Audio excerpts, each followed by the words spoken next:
বিসমিল্লাহির রহমানির রহিম। Debate for democracy কর্তৃক আয়োজিত আজকে জুলাই হত্যার দায়ে আওয়ামী লীগের রাজনৈতিক পরাজয়ের চেয়ে সামাজিক পরাজয় বেশি শীর্ষক এই ডিবেট অনুষ্ঠানে অংশগ্রহণকারী সরকারি দল হিসেবে রয়েছে গণবিশ্ববিদ্যালয়, বিরোধী দল হিসেবে Bangladesh university of business and technology, উপস্থিত এখানে গণমাধ্যমের কর্মীবৃন্দ এবং অন্যান্য যারা সকলে উপস্থিত হয়ে এই অনুষ্ঠানটি প্রাণবন্ত করে তুলেছেন, সবাইকে ধন্যবাদ জানাচ্ছি। বিশেষ করে ধন্যবাদ জানাচ্ছি এই অনুষ্ঠানের যিনি প্রধান আয়োজক, আমাকে আজকে প্রধান অতিথির সম্মানিত করে এই অনুষ্ঠানে দাওয়াত করে নিয়ে এসেছেন, সেটার জন্য আমি ওনার কাছে আন্তরিকভাবে ধন্যবাদ এবং কৃতজ্ঞতা জানাচ্ছি। আজকে এই ডিবেটে যারা অংশগ্রহণ করেছেন, যারা বিতর্ক করেছেন, তাদের তথ্য, তাদের যুক্তি, পাল্টা যুক্তির মাধ্যমে এই অনুষ্ঠানকে প্রাণবন্ত করে তোলার জন্যে আপনাদেরকেও অসংখ্য ধন্যবাদ জানাচ্ছি। আমি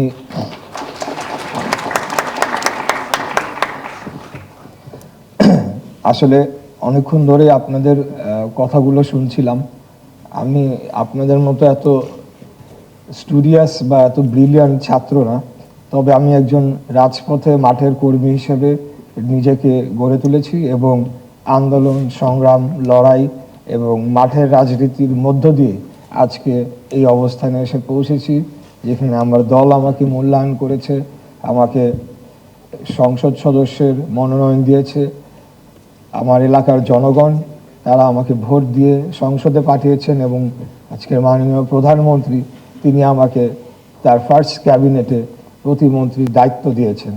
তো সেটার জন্য আমি মহান আল্লাহ তাআলার কাছে অশেষ শুকরিয়া জানাচ্ছি। তো যেটা বলছিলাম, আমি আপনাদের মতো এত ব্রিলিয়ান্ট ছাত্র বা এত স্টুডিয়াস এবং এত যুক্তিতর্কে পারদর্শী না, তবে কয়েকটি পয়েন্ট যেটি আমার রাজনৈতিক অভিজ্ঞতার মধ্য দিয়ে আমি অর্জন করেছি, সেই পয়েন্ট অফ ভিউ থেকে দু একটি কথা বলতে চাই। তবে এখানে আমি অবশ্যই কোনো একটি পক্ষ নেব না।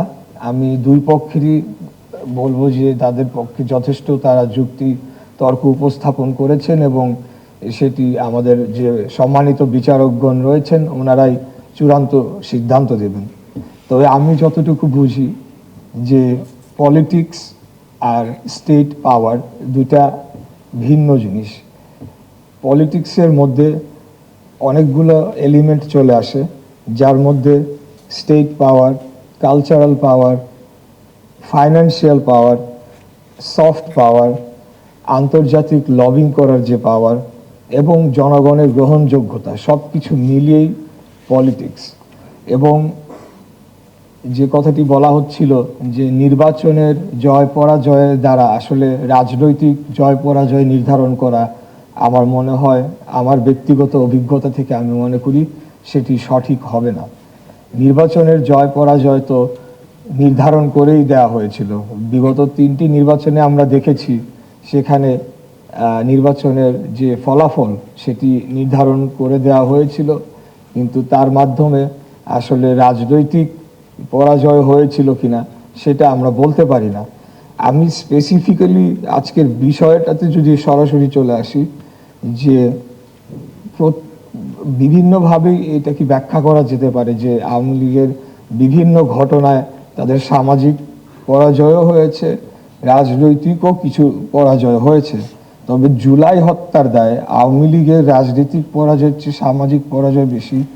এই ক্ষেত্রে আমার ব্যক্তিগত অভিমত হচ্ছে যে জুলাই গণহত্যা, জেনোসাইডের পরে তাদের চূড়ান্ত রাজনৈতিক পরাজয় হয়েছে এবং এই রাজনৈতিক পরাজয়ের মাধ্যমে তাদের সামাজিক, অর্থনৈতিক এবং আন্তর্জাতিক গ্রহণযোগ্যতা, জনগণের কাছে গ্রহণযোগ্যতা, নৈতিক সমস্ত কিছুর পরাজয় ঘটে গিয়েছে, যেগুলো আগেও ঘটেছে। কিন্তু জুলাই গণহত্যার মধ্য দিয়ে তাদের চূড়ান্ত পতন ঘটেছে।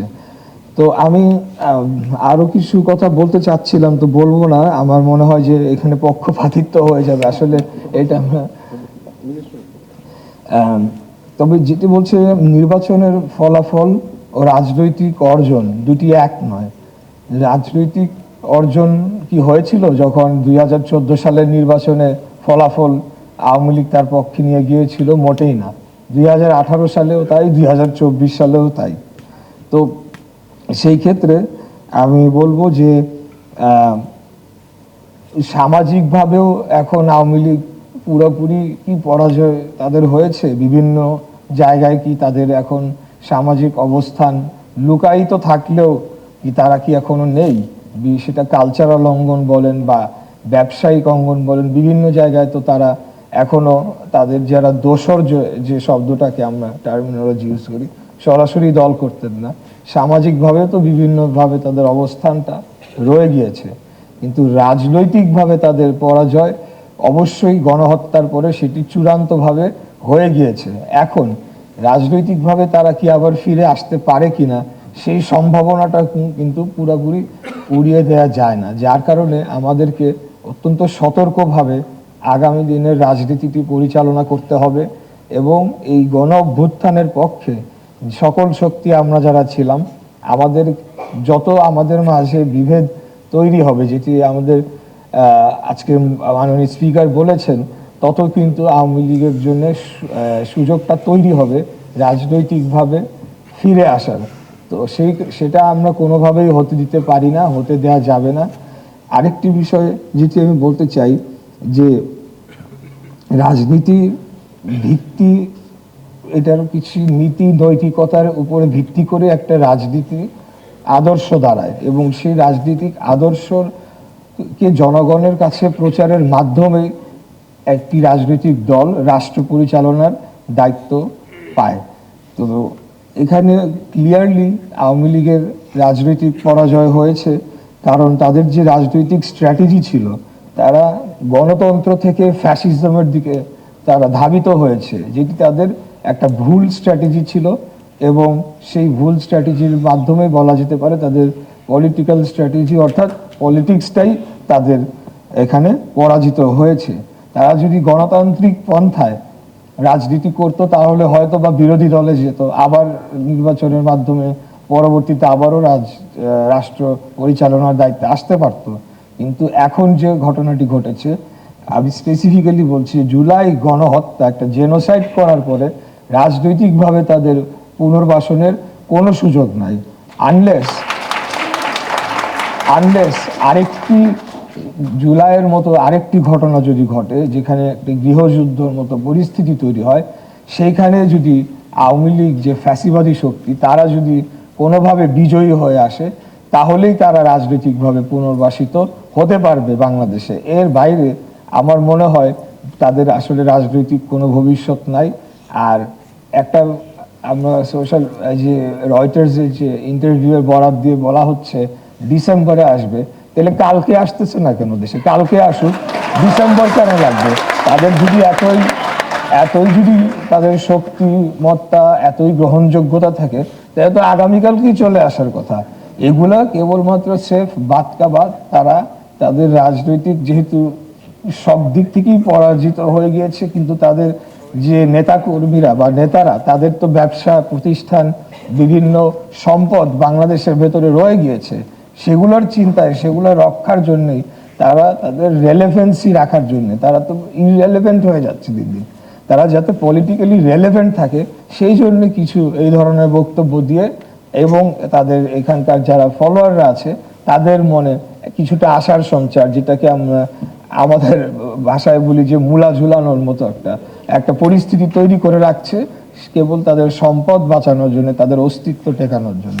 তো এটি হলো আমার ভার্ডিক্ট। আমি আসলে আমি বলতে চাই যে দুই পক্ষেই যুক্তি তর্ক যথেষ্ট পরিমাণে রয়েছে এবং এটা একটা total defeat, political and social defeat এই গণহত্যার মাধ্যমে আওয়ামী লীগের হয়েছে এবং আমাদেরকে সচেতন থাকতে হবে। আমি আবার শেষ কথাটি বলছি, আমরা একটা গণতান্ত্রিক রাজনৈতিক দেশে বসবাস করছি, সেখানে ডিবেট হবে, তর্ক হবে, বিতর্ক হবে, সব কিছুই হবে, কিন্তু এমন কোনো পরিস্থিতি যাতে তৈরি করা না হয় যেখানে এই ফ্যাসিবাদী শক্তি আওয়ামী লীগ, যারা গণতন্ত্রে বিশ্বাস করে না, যারা গণতন্ত্রকে হত্যা করে একদলীয় শাসন ব্যবস্থা প্রতিষ্ঠা করেছিল, যারা ব্যক্তি পূজা, এক ব্যক্তিকে মুক্তিযুদ্ধের সমস্ত ক্রেডিট দিয়ে মুক্তিযুদ্ধকে বিক্রি করে দেশকে লুটপাট করেছিল, এবং তাদেরও অনেকে এখন ভোল পাল্টে দেখা যাচ্ছে তারা আমাদের সমাজের মধ্যে বসবাস করছে,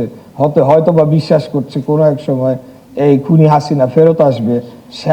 তাদের ব্যাপারেও আমাদেরকে সচেতন থাকতে হবে। আমরা যারা গণতন্ত্র মনা যে সকল রাজনৈতিক দল রয়েছে, যারা বাংলাদেশের স্বাধীনতা, সার্বভৌমত্ব এবং বাংলাদেশের অখণ্ডতায় আমরা বিশ্বাস করি, আমরা সকলে মিলেমিশেই বাংলাদেশকে পরিচালনা করতে হবে। এটাই হলো আমাদের রাজনৈতিকভাবে, এবং আমাদের দেশকে যদি আমরা আগামী দিনে টিকিয়ে রাখতে চাই, এটি হবে একমাত্র পন্থা। তো আমি আবারও সবাইকে ধন্যবাদ জানাচ্ছি। আমি যদি ভুল কিছু উপস্থাপন করে থাকি সেটার জন্য আগেই ক্ষমা চেয়ে নিচ্ছি। আমি যেটা বলেছি, আই নট অ্যান একাডেমিশিয়ান, আমার যতটুকু অভিজ্ঞতা হয়েছে পুরোটাই মাঠের রাজনীতির মাধ্যমে আমি অর্জন করেছি। সবাইকে আবারও ধন্যবাদ জানাচ্ছি আমাকে আজকে ভিতরে নিয়ে আসার জন্য। ধন্যবাদ।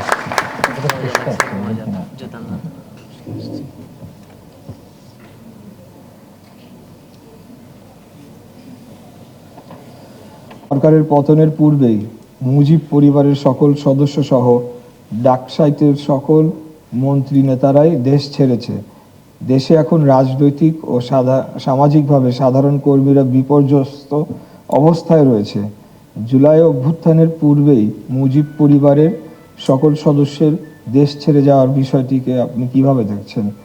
আমি তো মনে করছি যে তারা কাপুরুষোচিত একটি রাজনৈতিক দল হিসেবে তাদের পরিচয়টি সেদিনই জনগণের কাছে উন্মোচিত করে দিয়েছে।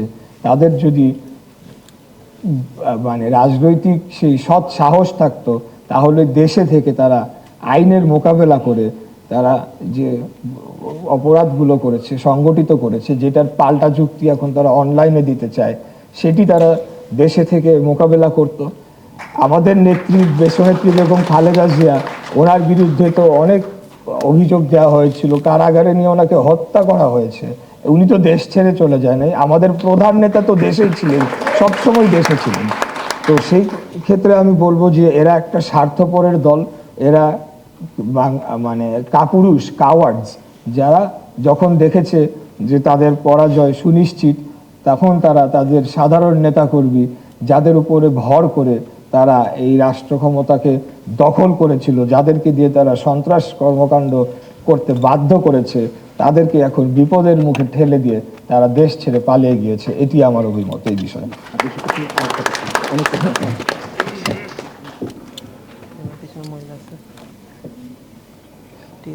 এটা জুলাই অভ্যুত্থানে অংশগ্রহণকারীদের পতিত প্রধানমন্ত্রী সন্ত্রাসী হিসেবে আখ্যায়িত করেছেন। তার এই মন্তব্যকে আপনি কিভাবে দেখেন?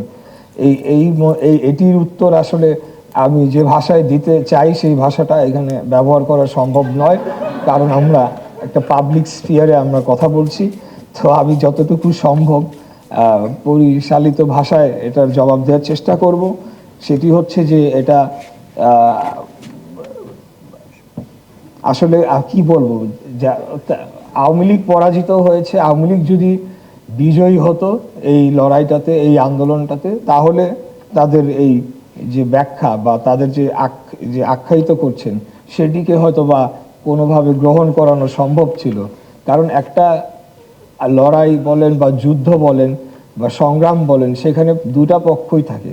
সবসময় যে পক্ষ জিতে তারাই সেই বিজয়ী হয়, এবং যারা হেরে যায় তাদেরকে এই সন্ত্রাসী আখ্যা দেওয়া হয়। বা যেমন আমি যদি মুক্তিযুদ্ধের কথাই বলি, এটা আমার বাবার মুখে শুনতাম যে যদি মুক্তিযুদ্ধের কোনোভাবে বাংলাদেশ পরাজিত হতো, তখন সকল মুক্তিযোদ্ধাদেরকে সন্ত্রাসী, বিচ্ছিন্নতাবাদী আখ্যা দিয়ে তাদেরকে ফাঁসির কাস্টে ঝোলানো হতো। কিন্তু এখানে তো পরাজিত হয়েছে আওয়ামী লীগ, সন্ত্রাসী তো তারা, ফাঁসির কাস্টে ঝুলবে তারা। তো আজকে এই ধরনের হাস্যকর বক্তব্য দেওয়ার জন্য যে ধরনের উত্তর আজকে আমি দিতে চাই সেটা আসলে ক্যামেরার সামনে দেওয়া সম্ভব না, তাই বাকিটা আপনারাই বুঝে নেবেন। ধন্যবাদ।